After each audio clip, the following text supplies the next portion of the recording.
행하며 우리는 각기 악한 마음이 완악한 대로 행하니라 하느니라. 아멘. 할렐루야. 잘들 지내셨나요?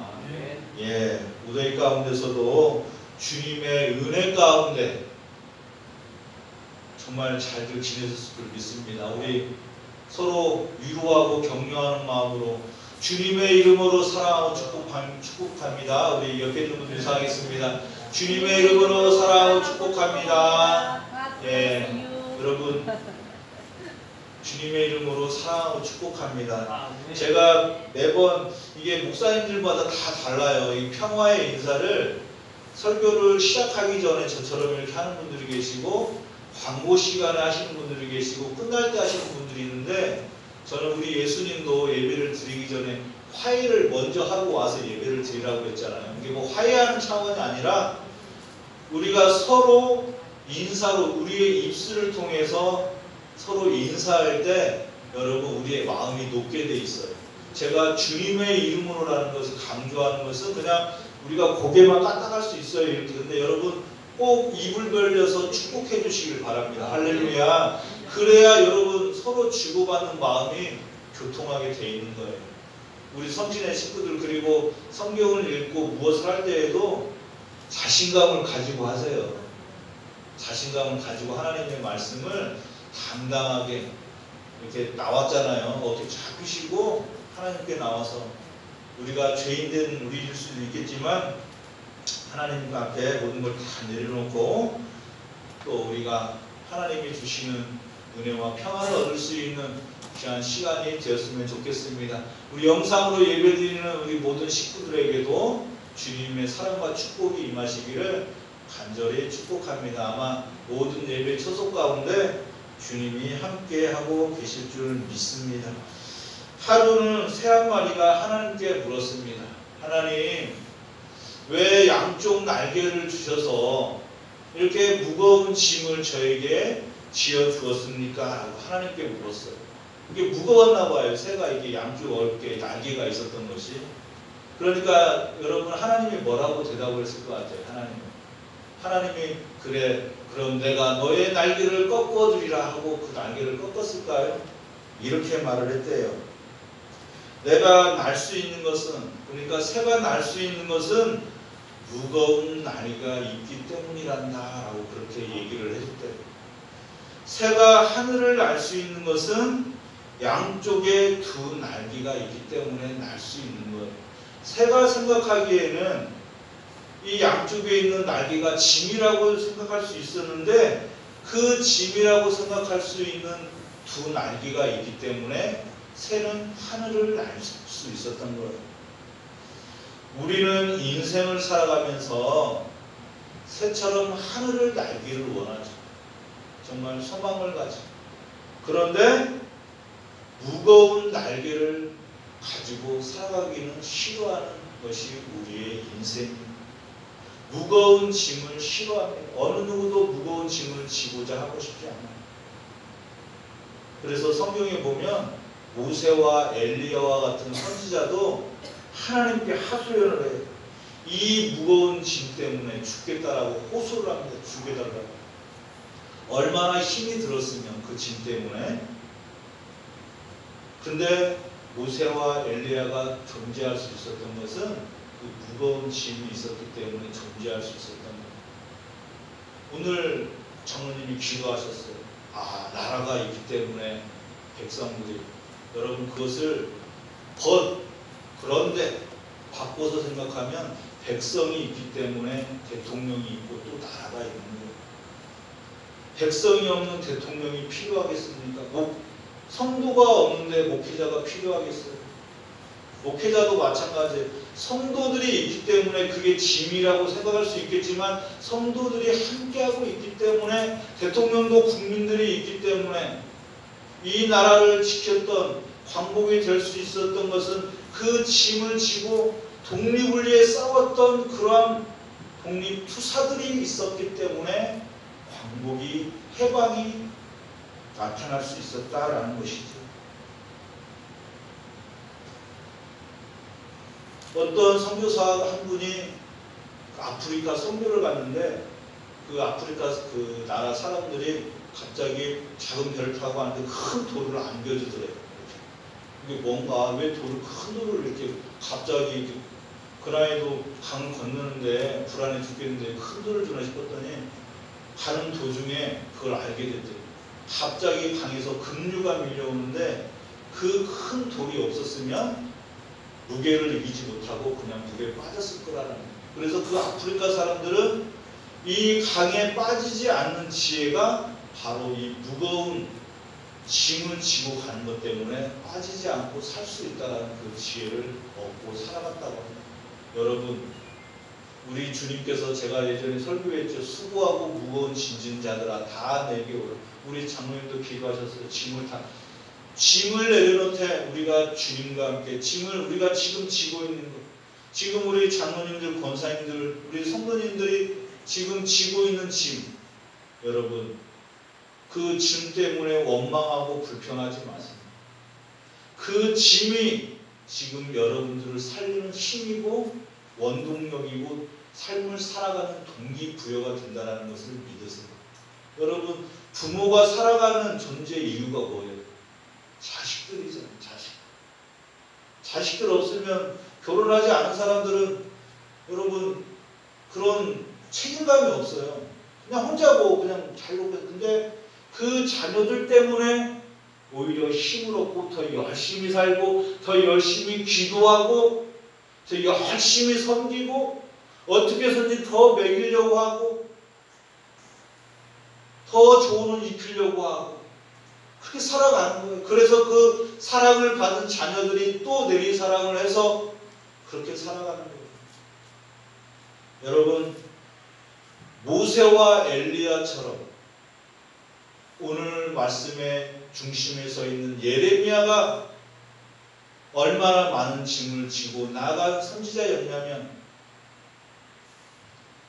그 당시에 나라가 망할 것을 알고 있었던, 그러면서 하나님의 말씀을 선포하였던 예레미야, 그러면서 자기가 핍박을 받고 감옥까지 가게 되었던 그 예레미야의 고통, 나라가 망국의 길로 간다는 것을 알고 있으면서도 그 무거운 짐을 지고 있으면서도 어쩔 수 없이 하나님의 말씀을 선포하면서 이스라엘 백성들에게 온전히 선지자의 역할을 다했던 예레미야 선지자, 그에게는 얼마나 무거운 짐이 있었겠습니까? 내려놓을 만도 했을 거예요. 그런데 그는 그 짐을 내려놓지 않고 하나님의 말씀을 받아서 예언자의 역할을 다하며 나갔던 선지자가 바로 이 예레미야 선지자, 눈물의 예언자라고 하죠. 여러분, 나라가 망해가는 것을 알고 비통해하는 그러한 심정이면 얼마나 그 마음 가운데 무거운 짐이 있었겠습니까? 여러분, 혹시 기분 작가라고 아시는지 모르겠어요. 남한산성이라는 책을 쓰셨는데 그 남한산성이라는 책이 영화로도 이렇게 나왔죠. 여러분, 인조반정이라고 대해서 알고 계세요? 인조반정. 인조반정이 어떻게 보면 조선 사회를 무너뜨리는 하나의 그 계기라고 말할 수 있는데, 그것을 말씀드리는 게 아니고 인조반정이 일어난 후에 병자호란이 일어나게 되고 청나라가 우리나라를 쳐들어옵니다. 그래서 인조가 어디로 숨어요? 남한산성으로 들어가 숨습니다. 그때가 이제 문제가 생기는 거예요. 최명길이라는 이조 판사는 전하, 지금 우리가 수치를 당하더라도 지금 이 나라와 백성을 위해 항복을 해야 합니다. 그게 우리가 살 길입니다. 전하! 라고 막 그렇게 호소를 해요. 그랬더니 그 옆에 있던 예조판서 김상원이라는 그 유정자가 아닙니다. 우리가 죽을지언정 나라를 빼앗길려던 그 오랑캐인 청나라 우리는 굴복할 수 없습니다. 전하. 우리는 나가 대항하며 싸워야 합니다. 하고 막 그 영화에 보면 두 명이 대립을 해요. 역사적인 사실이 근거를 해가지고 영화를 만들었겠죠. 그 영화 보면 막 정말 이병헌하고 김윤석이라는 그 영화 배우가 두 명이 막 딱 무릎을 꿇고 인주 앞에서 막 그렇게 호소를 해요. 근데 거기에서 인주가 누구의 말을 들어요? 김상원의 말을 듣습니다. 그래, 우리가 죽기를 각오하고 싸우면 우리가 청나라 오랑캐를 이기지 않겠느냐 하고 대항을 합니다. 그렇게 해서 어떻게 돼요? 강화도로 유배를 가게 되죠. 제가 드리는 말씀은 뭐냐면, 우리가 이 최명길과 김상원이 대립하는 이 상황 속에서 이 최명길이라는 그 사람의 그 호소를 우리가 생각해 볼 필요가 있어요. 여러분, 우리가 오늘 광복절을 맞이한 그러한 아주 정말 뜻깊은 날이잖아요. 어떻게 보면 이러한 상황 속에서 그 최명길은 매국노로 보일 수가 있어요. 어떻게 항복을 하는 거예요? 바로 예레미야가 바로 이러한 최명길과 같은 인물이라는 겁니다. 여러분 생각해 보세요. 우리가 지금 일제강점기 시대를 살아가는데 사람들이 와가지고, 어떤 사람이 와가지고 우리나라가 망할 거야, 우리나라는 도저히 독립을 못해 하면 매국노잖아요. 친일파.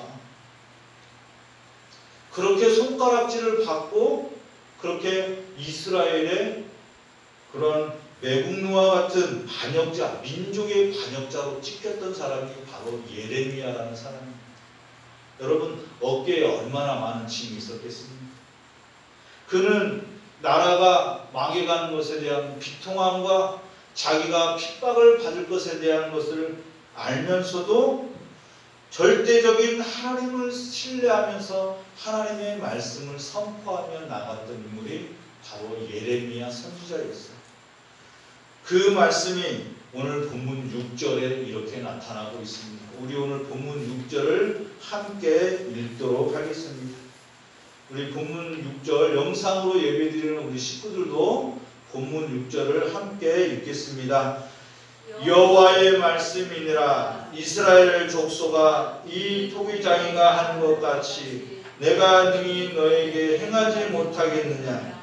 이스라엘 족속아, 진흙이 토기장이의 손에 있음 같이 너희가 내 손에 있느니라. 아멘. 오늘의 본문은 하나님을 토기장이로 비교한 그러한 말씀입니다. 여러분, 토기장이는 도자기를 만드는 사람입니다. 여러분, 우리 TV를 가끔 보다 보면 그 도자기를 구우는 사람들이 이렇게 보고, 이렇게 살펴보고 망치로 과감하게 부수는 것을 우리가 볼 수가 있어요. 그러면서 우리는 속으로 그렇죠. 아, 저 빼지 말고 우리를 주지. 왜 저걸 부수는데 아깝게, 저걸 그렇게 아깝게 정성 들여 만드는데 왜 빼고. 왜냐하면 그 사람 마음이기 때문인 거예요. 우리가 보기에는 흠이 없어 보이는 도자기지만 그걸 만든 사람의 입장에서 보면 흠이 있는데 그것을 과감하게 깨부수는 것도 토기장의 마음이라는 거예요. 그게 바로 하나님이라는 거야. 하나님이 이스라엘 백성들을 택하시고 그들을 자녀 삼으시고 그들을 구원해 주셨어요. 그런데 오늘 말씀을 보니까 만들기도 하지만 부수기도 한다라고 그렇게 말씀하고 있어요. 이것이 바로 토기장이 하나님만이 절대 주권을 가진 그러한 절대적인 사람이 할 수 있는 행동이다라는 거예요. 저는 오늘 말씀을 이렇게 생각하면서 묵상하면서 이스라엘 백성들을 또한 우리를 지으시고 이렇게 만들어 주신 그 통위자기 하나님, 그렇다면 우리를 하나님이 어떻게 지으시고 만드셨을까요? 여러분 한번 생각해 보세요. 예배를 드리면서 하나님이 토기장이신데 우리를 지으셨다는데 우리를 어떠한 모양으로 지으셨을까? 한번 생각해 보세요. 어떠한 모양으로 우리를 지으셨을까? 여러분 어떠한 모양으로 지으셨을 것 같아요? 저는 우리 하나님이 우리를 거의 완벽하게 만드셨다라고 한번 묵상해 봤습니다. 만물의 영장인 우리 인간을 하나님의 형상이라고 하잖아요. 하나님의 형상대로 지으셨는데 이 세상에 제일 완벽한 존재 바로 우리 사람이다. 우리를 하나님께서 완벽하게 지으셨다. 왜냐하면 우리를 사랑으로 지으셨기 때문에. 할렐루야. 이스라엘 백성들을 하나님이 또 우리를 그냥 지으신 게 아니에요, 여러분. 그냥 농로에 올려가지고 막 돌려가지고 그냥 뚝딱뚝딱 해가지고 여러분 그렇게 만들지 않잖아요. TV에서 그 농로에 돌리고 그 토기를 만드는 거 보면 여러분 진짜 정성껏 만들어요. 정성껏. 아주 정성껏. 장인이라고 하잖아요. 장인. 보통 사람은 만들지도 못하잖아요. 돌리지도 못해요. 아, 그래. 하나님은 이스라엘 백성들을 또한 온 인류에 있는 모든 백성들을 지을 때에 사랑과 정성을 다하여 우리 백성들, 우리 성도님들을 만드시고 지으셨겠구나.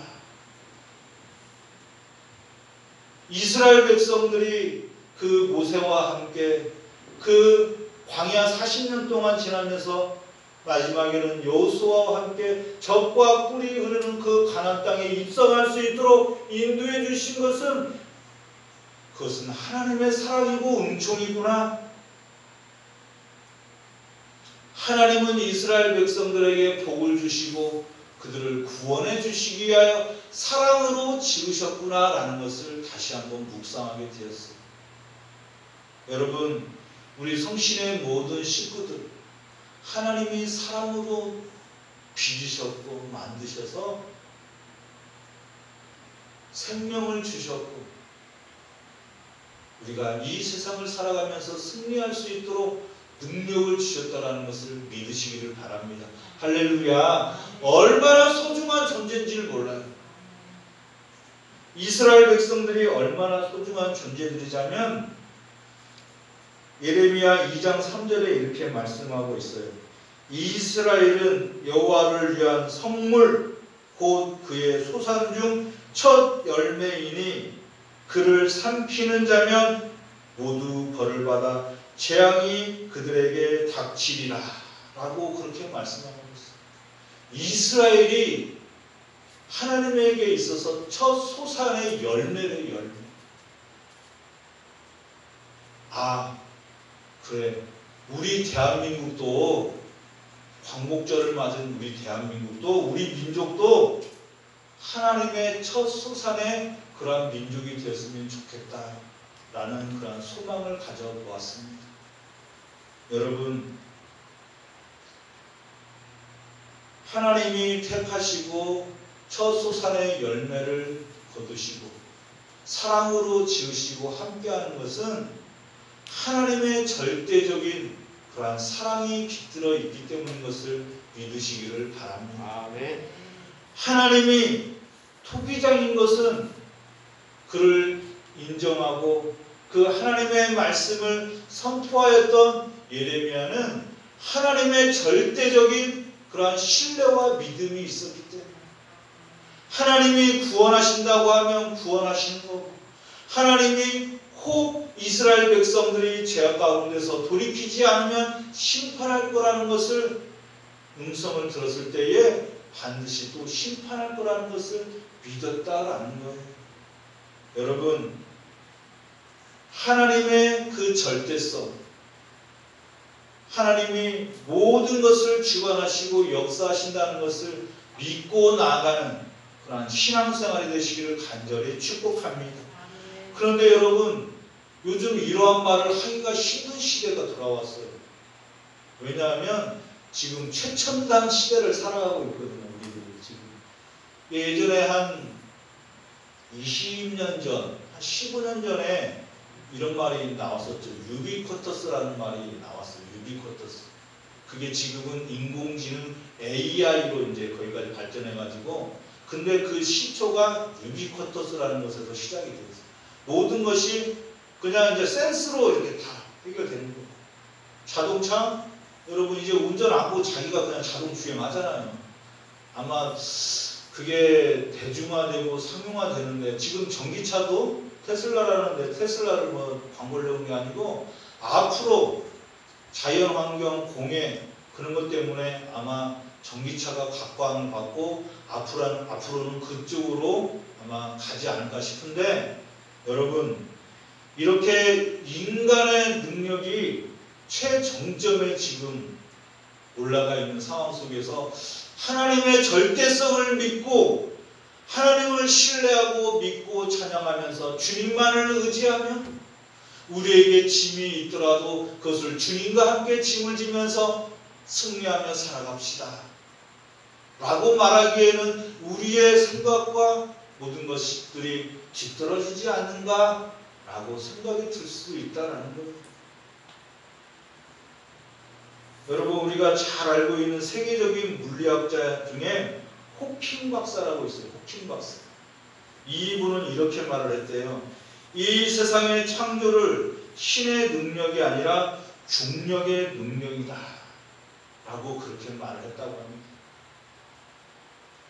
하나님이 세상을 창조했다고 말하는 것은 철없는 어린아이가 아버지를 절대적인 존재로 생각하는 것과 비슷하다는 그런 논리다라는 거예요. 그것이 바로 유아적인 세계관이래요. 세상 사람들은 그렇게 말할 수도 있어요. 여러분, 어떻게 보면 성경만큼 고전이 없잖아요. 클래식. 여러분, 이 성경. 그런데 여러분, 성경뿐만 아니라 사람의 지혜와 그런 깨달음의 그런 지식, 그런 것은 여러분 클래식 고전에서 우리가 얻을 수가 있어요. 물론 인공지능, 유비쿼터스, AI, 뭐 수많은 뭐 가상화폐, 무슨 비트코인, 페이스북, 뭐 카카오, 뭐 지금 그런 것도 중요하지만 진정으로 우리가 하나님의 자녀라면 믿고 의지하며 나아갈 수 있는 것은 사람들이 어리석다라고 말할 수밖에 없는 성경 하나님의 말씀이지만 우리를 지으시고 만드신 사랑으로 피우시고 정성껏 만드신 그 하나님의 사랑으로 우리가 지음을 받은 자녀들이라면 절대적인 주권을 가지고 있는 그 토기장의 말씀에 순종하고 따르는 신앙생활이 될 때에 우리의 삶이 윤택하고 미래에 희망이 있고, 지금은 코로나 때문에 정말 너무나 많은 짐을 지고 가고 있지만, 정말 모든 것들이 너무나 힘든 상황에 있지만, 그럼에도 불구하고 우리가 하나님만을 바라며 소망하며 나아간다면 반드시 하나님은 먼 미래 도래하실 때에 우리에게 더 많은, 더 풍성하고 넉넉한 은혜와 축복으로 함께하지 않을까 라는 말씀을 감히 우리 성도님께 드려요. 제가 드린 말씀은 이런 말씀밖에 없어요. 왜냐, 하나님을 믿어야 진정한 복이 온다. 제가 여기서 다른 강연을 할 수 없잖아요. 여러분, 정말 근데 너무 감사해요. 우리 장로님들 진짜 이 앞에 이렇게 같이 앉아 계시고, 우리 예배위원들, 동문위원들 정말 알아서 다 이렇게 와주시고 같이 또 예배에 쳐서 함께 예배드리고. 왜냐하면 분명히 우리 성도님들 마음 가운데 우리 주님이 사랑으로 빚으시고 만들 때 주신 그 믿음의 선물도 함께하고 있기 때문에, 예배를 드리고자 하는 사모함이 있기 때문에 토기장인 하나님을 찬송하기 위하여, 예배드리기 위하여 이 자리에 나왔을 줄 믿습니다. 그러한 성도님들에게 어찌 하나님이 복을 주시지 않을 것이며 하나님이 함께하지 않을 수 있겠습니까? 여러분, 하나님께 소망을 두라고 어떤 시인은 그렇게 노래하고 있어요. 그리고 우리는 AI 뭐 그런 얘기도 제가 말씀을 드렸고, 호킹 박사처럼 중력으로 인하여서 세상이 창조되었다, 물리학자들은 그렇게 말할 수 있어요. 과학자들은 그렇게 말할 수 있어요. 그런데 그 세계 2차 대전 때에 아돌프 히틀러와 싸웠던 그 유명한 신학자 보네퍼라는 분이 계시죠. 아마 한 번쯤은 들어봤을 거예요. 제가 밴드의 선한 능력이라는 그 찬송 노래를 올렸는데 그게 보네퍼가 죽을 때에 자기 아내에게 쓴 가사를 바탕으로 한 노래라고 해서 제가 올려놨는데요. 처형을 당했어요. 끝내 이제 그 해방을 맞지 못하고 저항을 하다가 젊은 30 몇 살에 죽은 천재 신학자죠. 그는 이렇게 말을 하였어요. 기독교 신앙이 이제는 성숙한 시대에 사는 사람들에게 성숙한 방식으로 대답해야 한다라고 그렇게 말을 했어요. 하나님을 철부지 아이들의 요청을 기계적으로 들어주시는 신으로 말하지 말라라는 것이지. 성숙한 신앙생활, 성숙한 그리스도인들. 지금 코로나19 시대를 살아가는 우리에게 가장 중요한 것은 하나님이 우리 눈에 지금 보이지 않지만 지금 우리에게 보여주는 것은 보여지지 않고 또한 소망이나 희망하는 것이 눈에 보이지 않고 지금 우리에게 기도의 응답이 없을지라도 끝까지 성숙한 신앙생활을 하면서 믿음을 가지고 끝까지 정말 이 세상을 창조하시고 우리를 사랑으로 지으시고 언제나 우리와 함께 하시고 우리 기도 가운데 응답해 주시고 우리에게 복을 주시기를 원하시는 분, 심판보다는 구원을 허락해 주시기를 원하시는 분이 우리 하나님이라고 고백할 수 있는 그리스도인들이 되어야 된다라고 그 보네퍼는 말하고 있는 거예요. 무언가하고 하나님을 비교할 수 없다라고 말을 하고 있는 거예요. 그 보네퍼라는 신학자가 무엇이 부족해서 그렇게 말을 했겠어요? 여러분, 예레미야 선지자도 마찬가지예요. 그가 고통을 당하고 나라가 망해가는 것을 알고 있는 비통한 그 심정 가운데 그냥 가만히 있을 수도 있었어요. 그런데 하나님의 말씀을 선포하지 않으면 안 되는 그러한 사명자의 믿음을 가지고 예레미야 선지자는 눈물을 머금고 비통해하는 마음으로 하나님의 심판이 임할 것이라고 그렇게 말씀하고 있습니다. 그것을 토기장이가 토기를 만들었다 부셨다 하는 것처럼 하나님이 이스라엘 백성들에게 그렇게 재앙을 내렸다가 또 축복도 줄 것이다라고 그렇게 말씀하고 있는 것입니다. 여러분, 저는 그럼에도 불구하고 하나님이 이스라엘을 심판하시려고 이렇게 말씀하신다라고 그렇게 묵상하지 않았습니다. 여러분, 하나님이 때로는 돌이킬 수 있도록 이스라엘 백성들이, 선민들이, 소산의 첫 열매인 이스라엘 백성들이 하나님께만 돌이킬 수 있다면 우리의 신앙이 성숙한 신앙으로 하나님께 돌이켜 하나님만을 의지하고 하나님은 심판의 하나님이 아니시라 사랑의 하나님이시고 구원의 하나님이시고 은혜의 하나님이심을 믿고 섬길 수 있도록 우리에게 말씀을 선포하고 있다는 것을 믿으시고 한 주간 그 하나님을 더욱더 찬양하며 섬기면서 우리에게 짐이 있고 힘들고 어려운 일이 있을지라도 여러분 절대로 원망하지 마시고 불평하지 마시고 하나님께 소망을 두고 하나님이 우리를 사랑하고 계시다라는 것을 끝까지 믿고 의지하면서 우리도 주님을 더욱 사랑하며 주님 품 안에서 살아가면서 주님이 주시는 그런 복을 누리시기를 주님의 이름으로 간절히 축원합니다. 기도하겠습니다. 하나님 아버지 감사합니다. 우리를 빚으시고 하나님을 사랑하고 섬길 수 있는 자녀로 인도해 주시니 너무나 감사를 드립니다. 하나님 아버지, 예레미야 선지자는 이스라엘의 반역자라는 오명을 쓰고도 하나님의 말씀을 선포하였습니다. 자신의 목숨이 유태롭고 이스라엘이 괴로움 가운데서 하나님의 말씀이 짐이 될 수도 있었지만 하나님의 절대성을 믿고 신뢰하면서 나아갔습니다. 온전히 하나님이 사람을 지으시고 만드신 토기장이라는 것을 믿었고 구원과 심판의 주가 되시는 분이 하나님이라는 것을 선포하였습니다.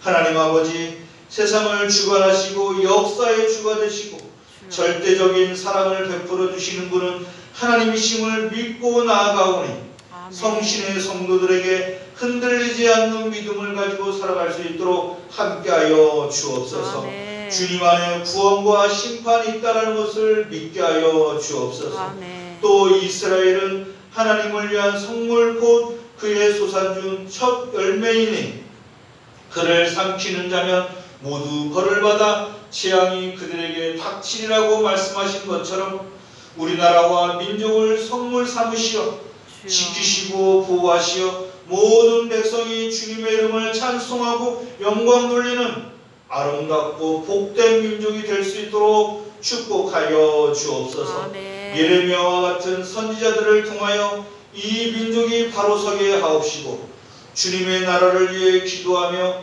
온 인류의 평화를 위해 기원하는 백성들이 되게 하여 주옵소서. 아멘. 이 나라와 민족을 위해 기도하는 성신의 식구들과 성신교회가 되게 하옵시고 인류 평화를 위해 기도하는 모든 기도를 들으시고 주님의 진정한 평화가 이 세상 가운데 임하게 하여 주옵소서. 아멘. 감사드리며 우리를 지으신 우리 주 예수 그리스도의 이름으로 기도하옵나이다. 아멘. 찬송가 380장 찬양드립니다.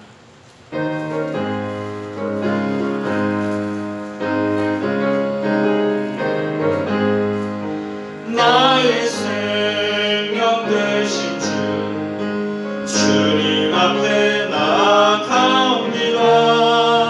주의 흘린 보혈로 적게 하사 받아주소서. 날마다